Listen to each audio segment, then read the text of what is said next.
Hi, I'm Susan Swain, host of C-SPAN's Q&A, where we spend an hour with nonfiction writers and historians who add context to today's news. The juvenile justice system in the United States is both sprawling and complicated.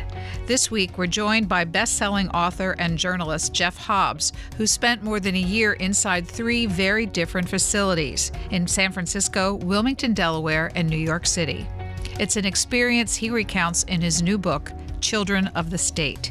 He looks at the system through the lens of several young people incarcerated in these facilities and teachers and counselors who work with them. Our conversation will begin in just a moment. Jeff Hobbs, your latest nonfiction book is titled Children of the State: Stories of Survival and Hope in the Juvenile Justice System. Tell me about this project and what you wanted to do with it. Thank you, Susan. Children of the State. It came out of some talks I was giving about a previous book I'd written called The Short and Tragic Life of Robert Peace, which was a very personal book about a late friend of mine. And I was visiting a lot of schools, all kinds of schools, Ivy League colleges and public high schools and juvenile halls. And I was finding just that the conversations happening in the classrooms, in juvenile halls, were really powerful and kept drawing me back. And I found the teachers in juvenile halls very hard job to just be really deeply feeling people. And I just felt, in my orbit of people, nobody really knew even that juvenile halls were schools. And so that's where it started, was just trying to connect people to a truly deeply marginalized group of young people, trying to get through a really hard passage. Your craft is immersive journalism. Tell me how you practice it in this case. Oh, sure. I mean, I don't love that word because it sounds a little cultish or like a salad dressing or something, but it just means deep dive journalism. And in this case, because I've done different kinds of projects, like Robert Peace was more reconstruction based on interviews, but in this case, it felt most important just to be in the rooms with young people who were incarcerated, learning math or playing board games or playing basketball, and just be there. I think Gay Talese called it the journalism of hanging out. I really just was able, through a lot of generosity of administrators and a lot of trust of families and kids, I was able to have access to these facilities and just be in rooms and sometimes participate in classes, and lunchtime just talk to the young men and young women sometimes, and just be there just throughout each day, every day almost. The time period that you chose was interrupted by COVID. How did that impact the work you were able to do? Oh, that was really hard. I mean, it was really hard for these incarcerated kids because teachers weren't allowed in. I certainly wasn't allowed in the facilities anymore, but teachers weren't. They weren't really allowed outside of their units. So it definitely put a stop to the kind of work I'm talking about, the observation and the hanging out. And also there wasn't a lot of communication possible between me and the kids and the counselors and the people working inside, because there are just loads of regulations around technology and internet and all of that.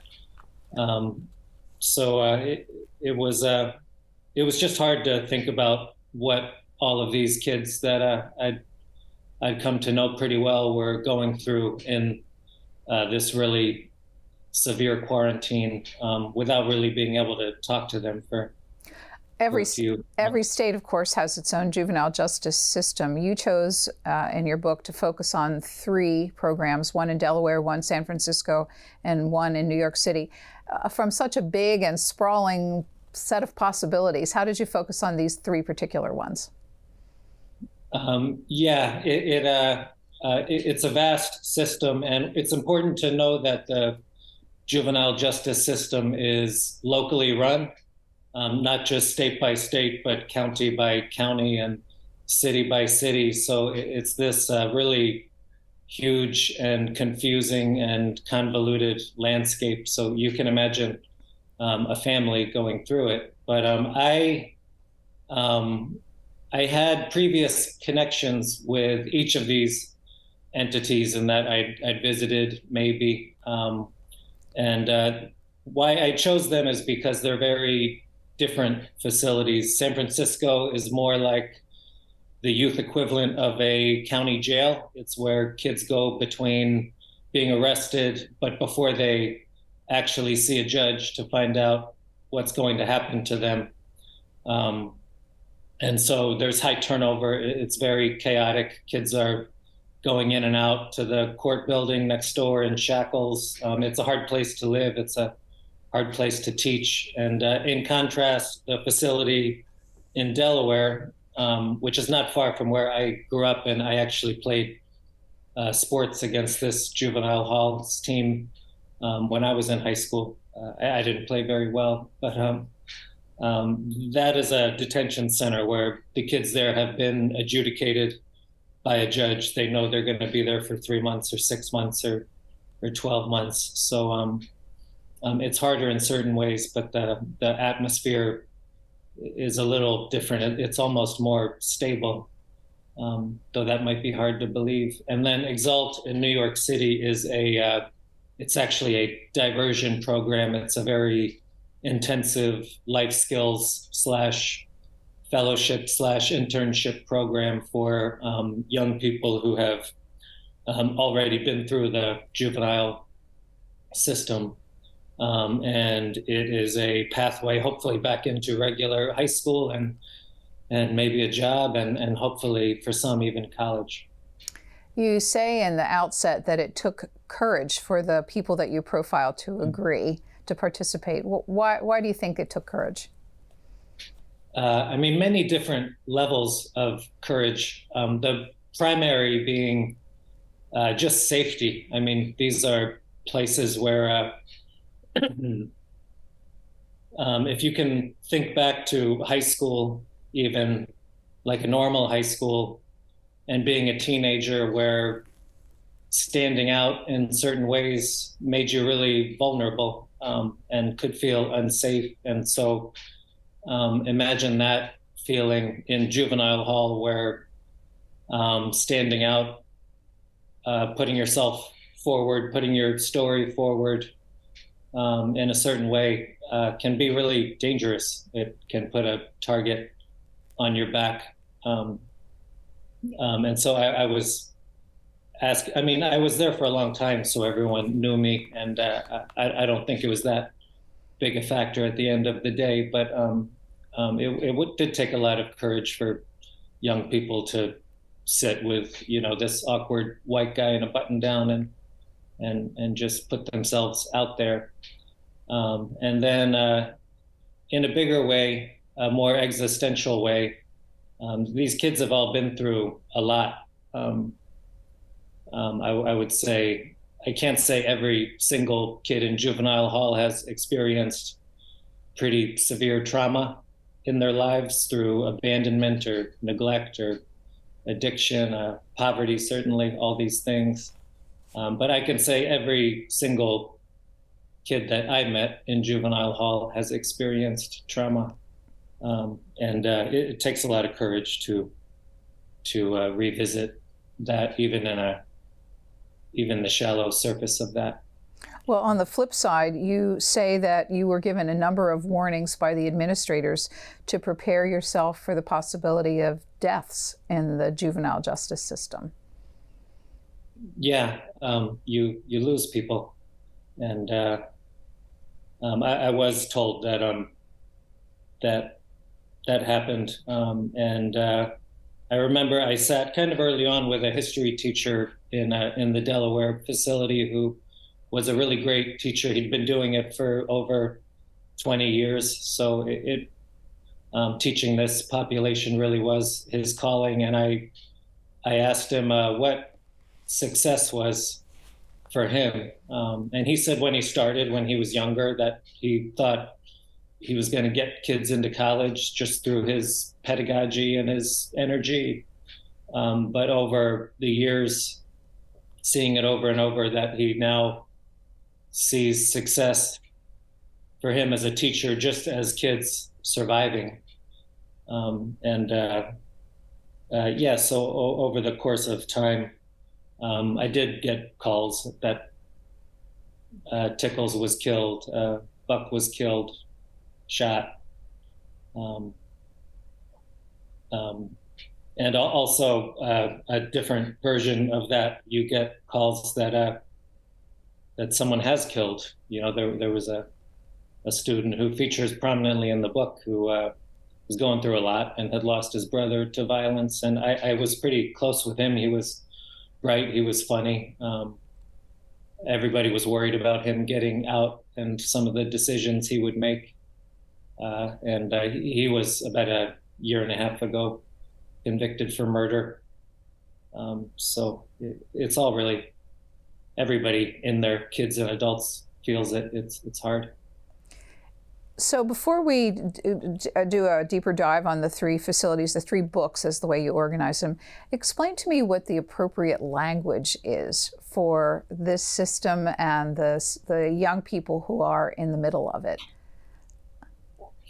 Oh, so it's funny. When I first started, I was very precious about language and how to refer to the facilities and programs and the students themselves. But the kids themselves and the teachers are not precious about language. I mean, up to an obvious point. So I call them kids. The kids call it jail. Do they think of their rooms as cells? I mean, how much of a reference to the adult system that we're used to is appropriate for the kind of detention that they're in? Yeah, I mean, the kids pretty much across the board use the language of incarceration, cells and jail, and the administration obviously uses terms like residency and state care and bedrooms. But I, in talking about it, tend to, because I spent almost all my time with the kids, I tend to refer to it the way the kids refer to it. In book number 2, you recount the history of the American juvenile justice system, really almost from our founding up to present day. Obviously, we don't have time to spend lots of time on that, but what's important to know about the way American society's thinking about juvenile offenders has evolved? Well, what was so interesting, I did do this deep dive into the history of juvenile justice in America, going back to really the 1700s. There were all these very interesting periods, the child saving movement and the orphan trains. And speaking of language, a lot of our language comes from these various eras and efforts of different people. But what I thought was the most pertinent takeaway from that passage is the way, as a society, it's just been this pendulum that for hundreds of years has swung back and forth between very severe punitive punishment of wayward children and very more humane, I can't say very humane, but more humane rehabilitative philosophies. When you read about it and you put all the different texts and testimonies together, you just get this sense that every time it is swinging one way, hopefully in the right way of rehabilitation, this force of gravity in politics starts to pull it back. And so right now we are very much, the pendulum swing is toward humane rehabilitative treatment of youth who have made very bad decisions, really bad decisions sometimes. But I think starting in Missouri in the 1970s and even through the tough on crime era of the 80s and 90s, and more today, there's just a focus on agency for the kids. Agency is not just choice, but efficacy of choice. So the everything's moving in the right direction away from life sentencing, for instance. But again, having researched the history pretty deeply, that actually gives me some anxiety that that gravitational force is going to start pushing it back. You do include some statistics, and I think it's important to get it on the record because your journalism is a story of individuals.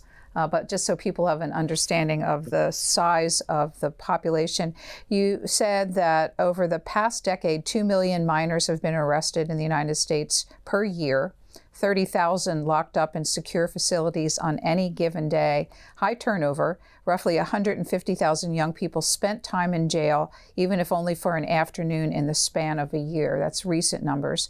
Let me add a couple more. That's half of the youth incarceration recorded in the late 1990s. So that speaks to what you're saying about the pendulum. And the average lengths of detainment have shortened significantly. But here's an important, and you call it the most important statistic, recidivism. Kids that can go back because they've committed other crimes has not decreased, and it stands at about 84%. What was your takeaway from learning that? Well, I mean, recidivism is kind of the buzzword across all of justice in the current times. And the takeaway, I mean, these numbers were actually very hard to put together. One takeaway is that they're actually, because the system is so fragmented, there's not a whole lot of aggregate data of any of those numbers. It's a lot of kind of addition and a lot of different studies that people have to do just to reduce the data to this simplest form. And then as far as recidivism, I mean, there's a lot of takeaways from that number, which by a lot of estimates, it tops 80%, which is higher than adult prison. It speaks to how just complicated that time of life is, being a teenager and having hormones and making decisions. To me, that number speaks to and again, I'll go back to individuals here, but that number 80+% speaks to the psychology of locks and the way that when a kid, walks into that cell in shackles and hears the bolt go behind him or her, again, even if it's only for an afternoon while something gets sorted in the courthouse next door, even if it's just for a couple hours, that sound and that feeling is life altering. It really does change people. It really changes young people. And that moment, I think, makes it hard to get out of the system once you're in. All right, let's move on to book number 1, which is about the Ferris School, Wilmington, Delaware. And we found a YouTube clip of a news story from Delaware from 1997 when the facility was first opening, or at least a new part of it was opening. Let's watch, and then we'll come back and learn what you saw today. This morning, the public got its first look through the brand new $14 million Ferris School for Boys, a school 50 young offenders will move into by March. Last week, the state legislature decided to send only the least violent teenagers to Ferris. That means this building will function more like a real school than a maximum security prison. Architects have designed this building to feel comfortable, almost like a college dorm, with some notable exceptions, namely the ability to lock down residents. And if you look here in a typical cell, even the lights fixtures have no moving parts. And even though this room is quite bright, here's a big yellow window. It's deceiving. The glass is actually bulletproof and quite thick. Jeff Hobbs, what is the Ferris School like today? So again, to remind you, the Ferris School is the detention center where students have been sentenced by a judge, so they know what their term is, and typically segments of 3 months, so 3, 6, 9, or up to 12 months. I don't think they keep kids there longer than a year. I wouldn't describe it in that sort of cheery voice that was being used. It doesn't feel exactly like a school, again, because of the locks and the bolts, and it's very loud. But I was really moved at Ferris School by the teachers and the efforts of the teachers.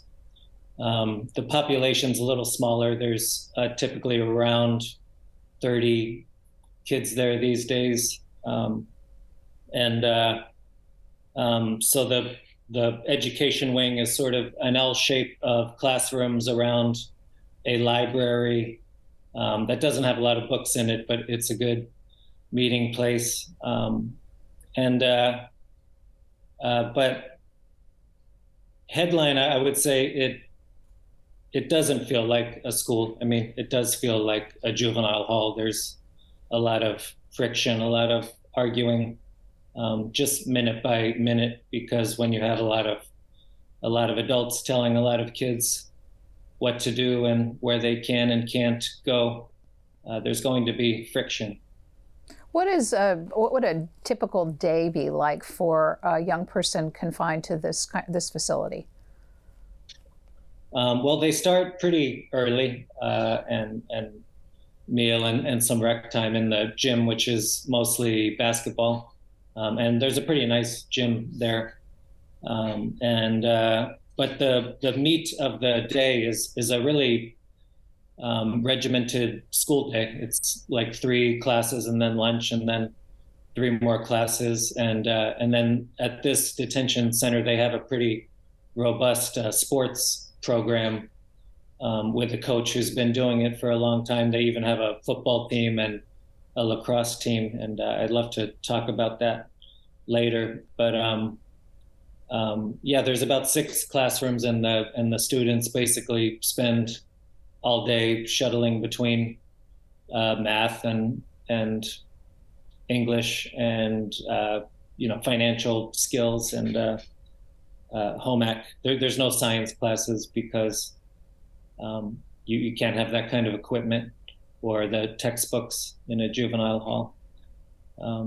So I think the teachers, as much as possible, try to simulate a school day and get these kids credit. But it's hard.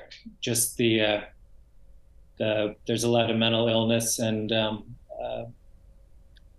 each kid is experiencing each moment in a very different way. And you can imagine that's really hard to run a classroom like that. During the time that they are there, how much contact with the outside world are they permitted? It depends on each case. I mean, some more than others. It's a privilege to contact is a privilege, and it depends on sort of their home, family, guardian situation. Some kids just don't have adults showing up for them as much, even on the phone. I mean, I would say that's part of the big picture. I think as a young person, even if you've made a terrible choice, I learned if you have an adult standing behind you, supporting you, there's usually ways to avoid juvenile hall. So most of these kids just, by virtue of being there, don't have a lot of adult support on the outside. But when they do, they can make phone calls and receive visits pretty regularly. So we said at the outset that you tell these stories through the lens of individuals. In the case of Ferris, your focus is on Josiah Wright, 18 years old and a returnee to Ferris. What should we know about his story? Oh, Josiah, he was a really quiet person. So, I sort of showed up at Ferris. This was in August of 2019. And I should say these kids are pretty accustomed to being observed. I'm not saying that's a good thing, but there's just a lot of district people and juvenile justice system administrators who are coming through a lot just to observe classrooms, and there's always that kind of eye in the sky camera system in every space, so they're used to being watched. And so at first I was just another, again, kind of white person in a button down observing them. But as I participated in classes and hung around, it became more familiar. But Josiah is really, he's an introverted kid, and he was just at that time beginning the second of 2 years that he would ultimately spend incarcerated during his teenage years, which, think about that, 2 years out of 4. It's a lot.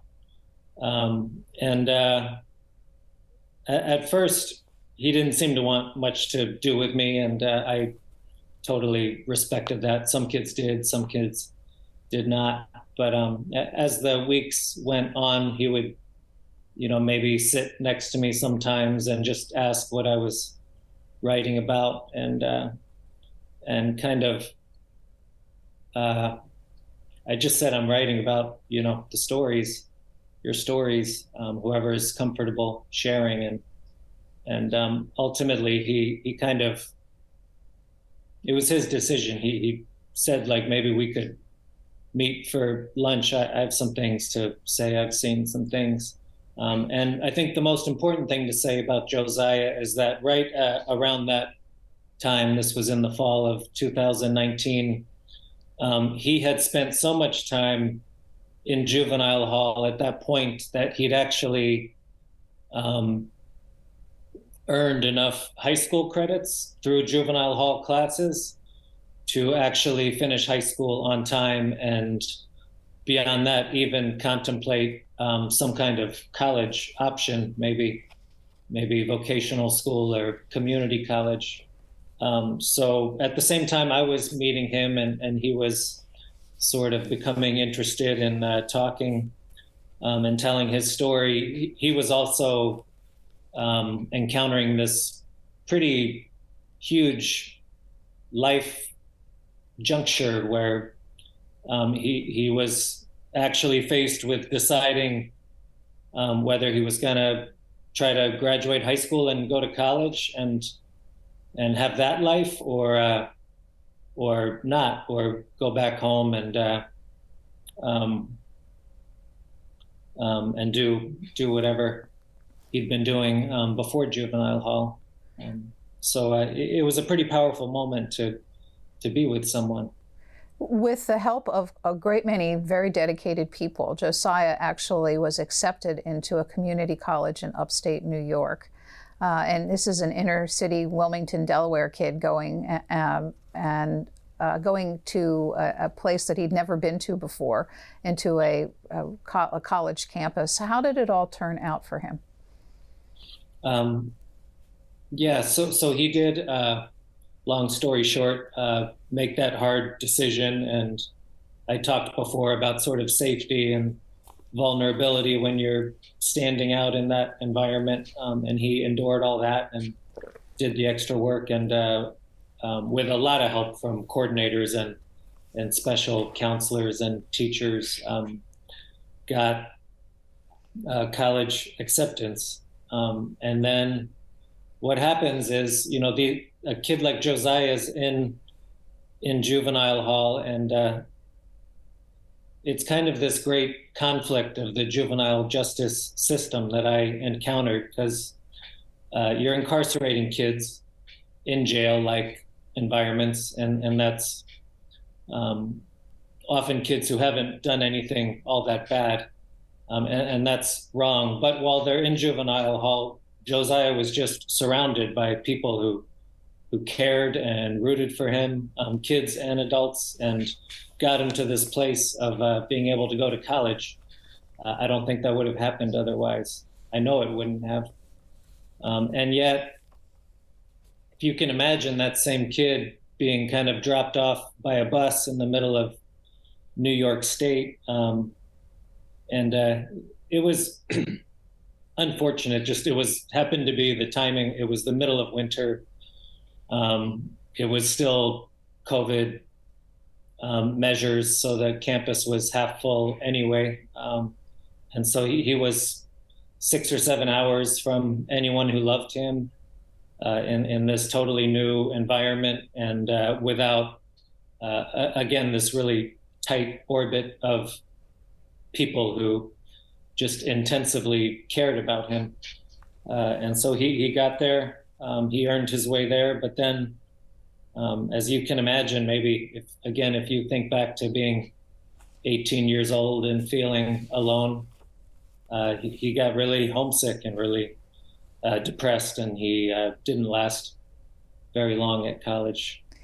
And reading it and just even thinking about the situation as you describe it, was he almost doomed to fail? I mean, did the counselors and teachers have a noble goal, but putting a kid in a circumstance like that without a support system, could it ever have worked?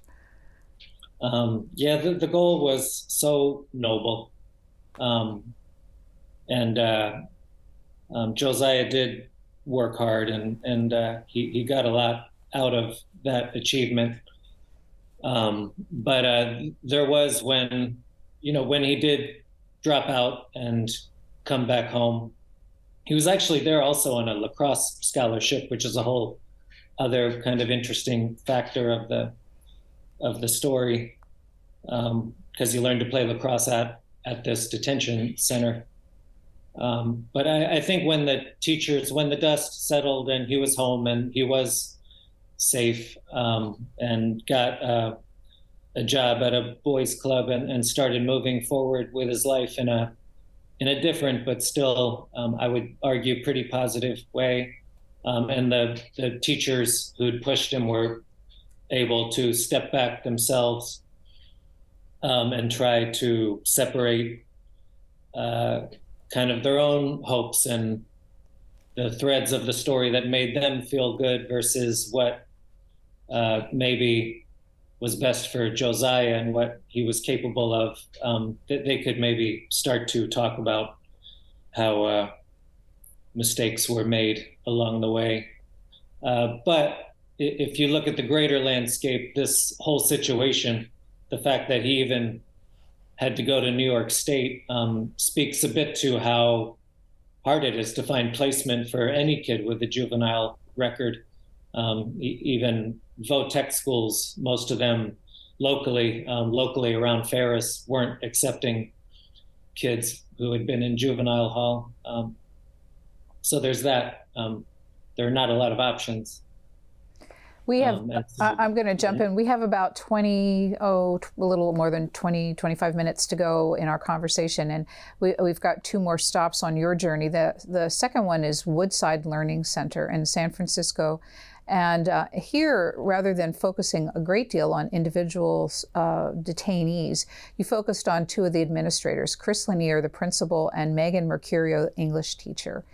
The parallel thing in Woodside is that from the time you arrived there, they were on track to close down. So you've got a parallel story going on of running the place by knowing that at the same point its days were numbered. So tell me what you learned there and how you processed it all. Sure.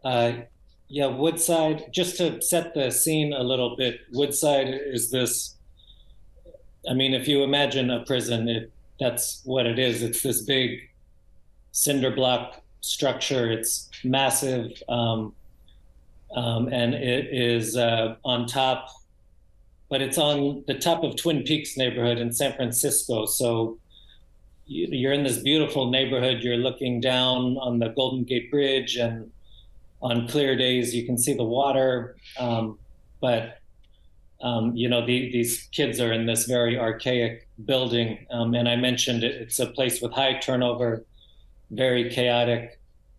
It was built for something like 150 inmates, but the population now, we talked about it, it's closer to, on a given day, 30 kids. So it has this kind of eerie feeling inside, just because there's a lot of empty spaces, a lot of empty rooms. There's this big hallway in the middle. It's a little bit like The Shining.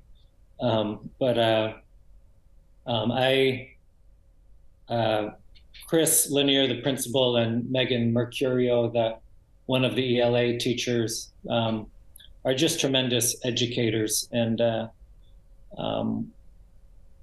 I focused on the educators there, again, because the turnover among the kids was so high, it was hard to really connect with anyone. And also they were going through so much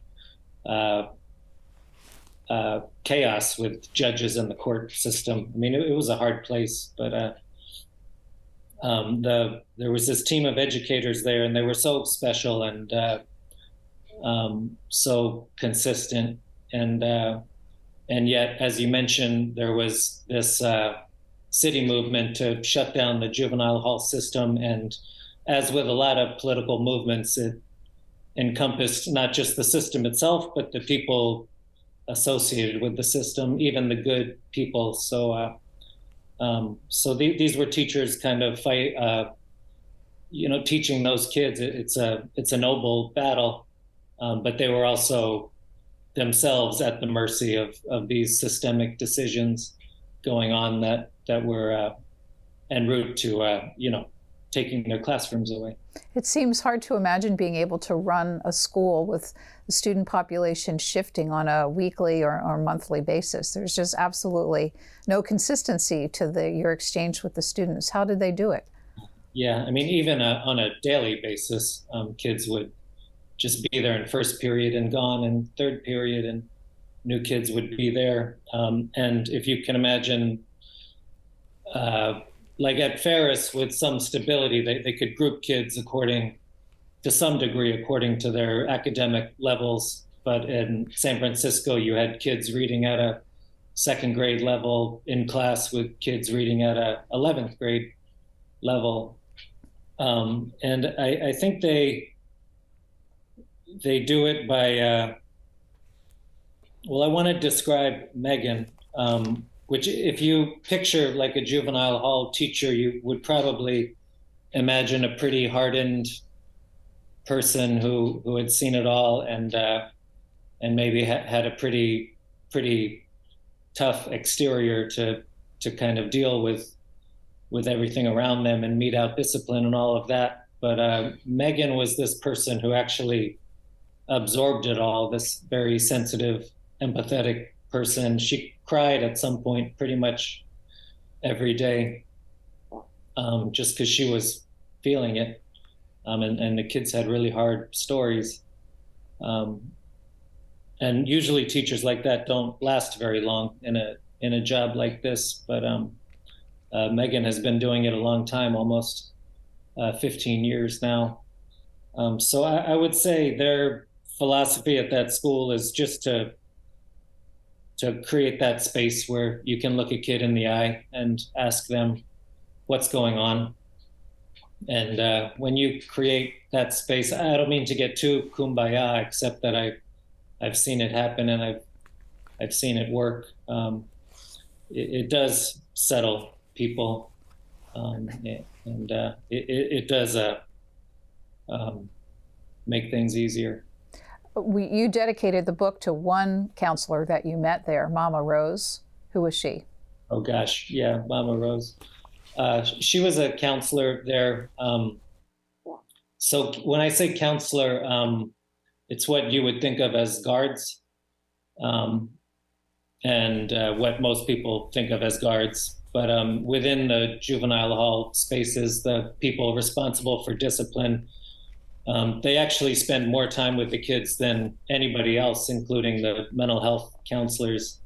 etc. And so it's a hard job, but they do see themselves as counselors and the people with the most face time to really help the kids through.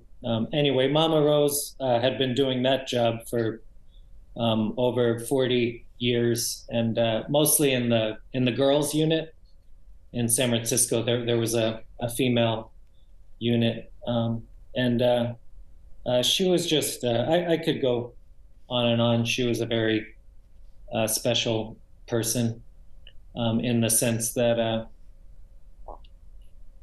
gosh, I have so many stories, but anyway, she could sit with the girls and just talk about life and books and cooking, and it would be like sitting on her front porch or something. But she could also say one word to the toughest boy in the place and just shut him down, and he'd be like, "Oh yes, Mama Rose, I'm sorry, Mama Rose."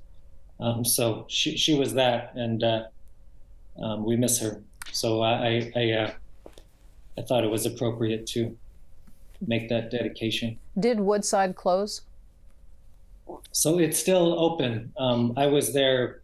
They had this sort of ticking clock of 1 year, and the city of San Francisco had formed this a pretty public blue ribbon committee to figure out kind of, I think, very noble intentions to figure out, again, the most humane way to treat the young people who've made bad decisions. But it was very predictable.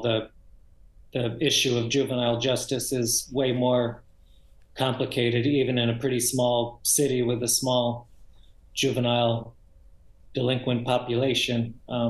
It was way more complicated than a group of 12 people could do in a year or two. So yeah, the juvenile hall there is very much still open, servicing older kids.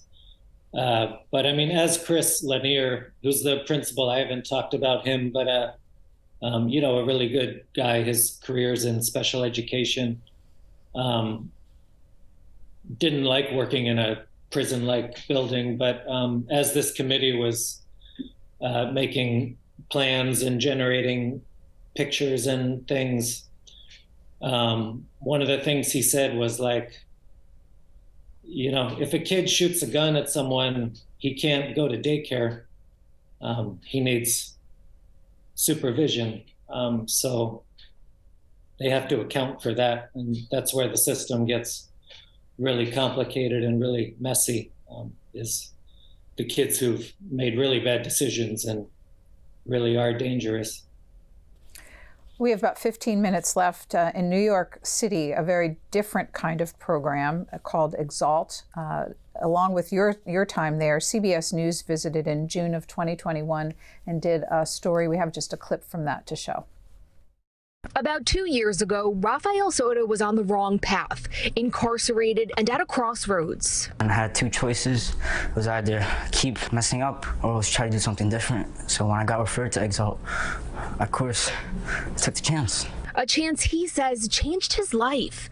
He, like many other court-involved New York City teens, have been referred by judges, district attorneys, or even schools to nonprofit Exalt. The young person who is jail-bound at the point of entry, and then at the point that they complete our organization, they have a brand new trajectory. There have been so many success stories, like a young woman who came in with a serious felony charge, facing 5 years in jail. The judge and the district attorney were so impressed that this young woman had the power to turn her life around in those ways, to get her high school diploma, to go on to CUNY, and we were able to avoid jail time in her case.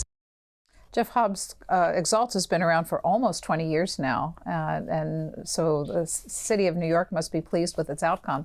How does it work? Yes, Exalt has been around, and they were so wonderful to let me be in one of their cycles. And it works by, they're called cycles. They're these 4-month, very intensive life skills programs where about 15 or 20 kids are placed in a classroom with one facilitator slash teacher slash life coach. These teachers are really everything at Exalt. And so it's a very regimented 4-month long program. They go to their regular schools during the day, and then they make their way to this classroom. It's at the very bottom tip of Manhattan. There's a view of the Statue of Liberty. And that's an important piece of it, the location, because it's an expensive piece of real estate. But the idea is to show these kids that, they belong there too. They deserve to have nice views too. A lot of these kids don't necessarily believe that at first.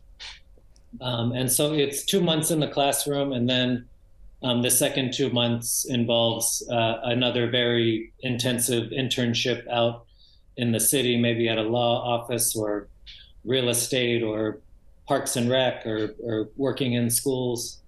And then every week coming together and just sharing what they've learned and building this fellowship. And then the graduation of that cycle was really one of the more special celebrations I've seen in my adulthood. Your focus was on a young man named Ian Alvarez who did not make it through the program.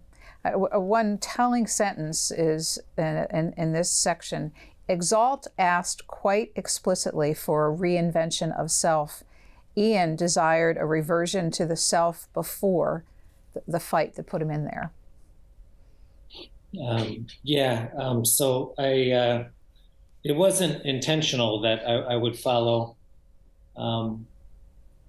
that young man who, it wasn't intentional that that I would tell that story of somebody not making it through the program. But Ian's story was really powerful. One reason was that he had a very dedicated father figure in his life, which is pretty rare in this population of incarcerated kids. There's not a lot of dads around. And the other part of his story was that because of his legal situation, he was from Paterson, New Jersey, but he legally was basically kicked out of his hometown by the court system. So he was living in Brownsville, Brooklyn with an aunt, and he couldn't go back home. And so that made his time in Exalt even more challenging, that he wasn't going home to any kind of stability at night. And so that sentence you read about reversion to the self before the fight, out of context, it could read like, reversion to the troublemaker self, reversion to that kid who got in this big fight. But I think what he was really wanting was just to go back home again and be that kid playing video games in his home with his little brother, because not only did he go through the juvenile hall system and all of that, but he lost his home. And so for a minute, he sort of found a home and a community in Exalt. I'm oversimplifying his story. But as time wore on and he got more and more homesick and kind of lonely in his own skin, I think even for a program as dedicated and wonderful as the Exalt program is for showing these kids some light, I think the burden he was carrying out of juvenile hall was just too much for him. So where is Ian Alvaro today? He's doing all right. He's back home. So he did get home to Paterson. He got home, and I don't know if it's the life he would have wanted to be living, but he's still working at the port, and he's not a kid anymore. He's in his 20s, but it's clear. I can tell from still being friends with him that he didn't complete the Exalt program, but a lot of the qualities and the traits that the Exalt program and their amazing teacher, Alex Griffith, what the whole purpose is, not just teaching independence and competence and how to write a good email and how to interview, all those things, but teaching kids how to admit that they need help. It's very important, and it's harder than it sounds. For some young people, it's really hard to say, I don't know this, or I need this. I think he took a lot of those lessons on with him and uses them. So it wasn't a total loss. What happened to Josiah Wright? He's also doing all right. He never matriculated back at college or anything, but he actually left his home in Wilmington and lives farther south in Delaware, he works mostly in retail. Gets along okay. He is not among the recidivism statistics. He's stayed out and takes care of himself and takes care of his little siblings. He's a good person. So your book tells the story of two young people who came through the system and now have stable lives. And the statistics suggest that that's not the case in quite a number of the kids who go through this system. Your subtitle is Stories of Survival and Hope in the Juvenile Justice System. So you chose to focus on people who came through and achieved stability. So what do you want your readers to take away from all this? Well, the takeaway for me always is just to know more and hopefully care more and then hopefully do more. I think a juvenile hall facility is an easy place if you're driving by just to figure that's where the bad kids are and there's not much to be done there. So just drive on. But there is a lot of potential there, and with a little support, these kids, Josiah and Ian, I mean, I met them and connected with them and was hearing their stories and walking around their homes with them and all of that, but I didn't know how they would turn out, and I'm glad that they've turned out all right. And I guess the takeaway is the statistics are hard and daunting, but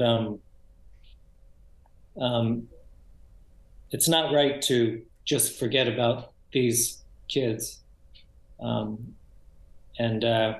mean, a kid living in a cell that's about the size of a dining room table, there's not many people in society who feel more forgotten than those kids. And what should we know, since you profiled them as well, about the people who work in the system? Oh, just it's very easy, again, to equate juvenile justice with adult prison systems, and hence to equate anybody who works inside a juvenile hall with guards and wardens. And I think the important thing to know is that they're not. They're counselors and they're teachers, and really in the hardest teaching circumstances I've ever encountered, and I've written a lot about schools in different spaces. They do really hard jobs, and when we are trying to fix the juvenile justice system or just talking at a dinner party about how bad the juvenile justice system is, don't forget these people either, because they didn't invent the system. They did not lay the bricks on these buildings. They're just in there trying to do decent work. And about the people that decide what the system looks like, is there a message for them? Yeah, I think the message is just to keep that pendulum moving the way it's moving. And so, I mean, a lot of those conversations tend to get tied up in resources and money. And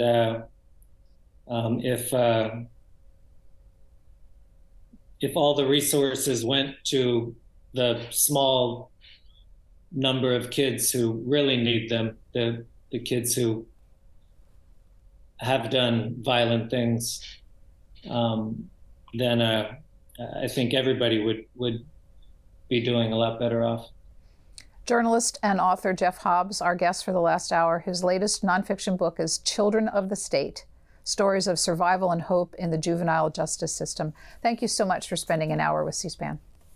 Thank you, Susan. It means a lot. Thanks for listening to C-SPAN's Q&A, and subscribe to us wherever you get your podcasts so you'll never miss an episode. And while you're there, please take a minute to rate and review us. You can also send us an email about Q&A at podcasts@c-span.org. Send me your questions, your comments, or ideas. Your feedback is welcome.